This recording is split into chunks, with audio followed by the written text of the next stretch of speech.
Hi guys, welcome to day 6 of your Pilates 21 days of Pilates challenge. I hope you've enjoyed the first 6 days. I hope you've got something out of it, and most important of all, I hope you've managed to find those precious 10 minutes for yourself. It's so important just to take 10 minutes out for yourself. It doesn't have to be long, and like I say, even if it's just lying on the mat, I'm not going to tell anybody, but well done. Today is choose your own. So what does that mean? Well, you can go back through the first set of videos and repeat it.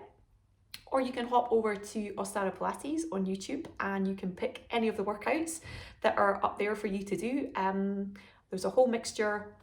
There's everything from a Pilates for beginners workout, there's a lovely set of stretches to help you sleep, and everything else in between. There's a little core stability workout with the ball.